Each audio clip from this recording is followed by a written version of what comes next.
Hey there, students. Now, we are going to start with our first activity in creating our HTML in Microsoft Expression Web 4. The first activity is to create something like this, just to create a table with 3 columns, like 1, 2, and 3, and then 3 rows as well, 1, 2, and 3. Very basic one, and some information at the top.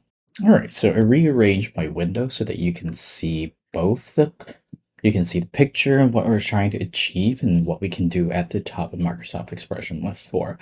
Now, I'm going to use the split view so that you can see what's going on in the code section as you design that over Microsoft Expression Web.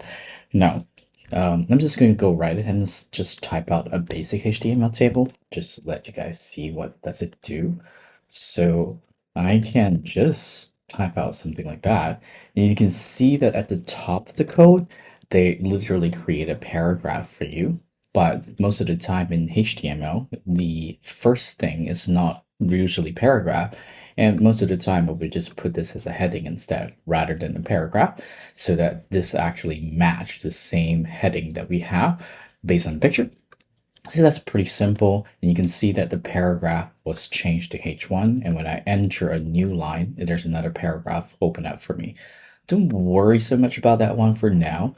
Just make sure that we have a new line just right at the bottom. And then we're going to create this table right at the bottom.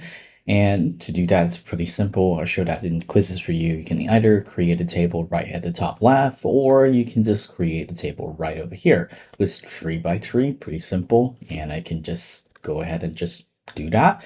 And I don't know how clearly can it be seen, but you can actually see that in the code, there are some table rows and table data already created for us.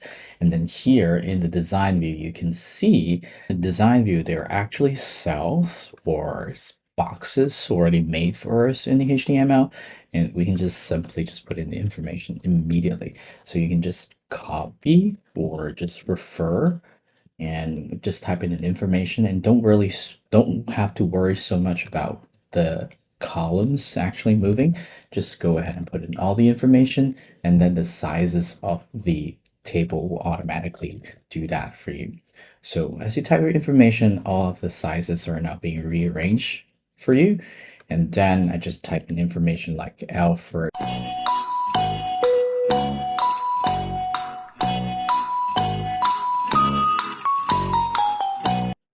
Now, after that, when you exactly matches what is inside the design, and you can take a look how the table actually looks like at the code, and then you can also take a look right at the bottom.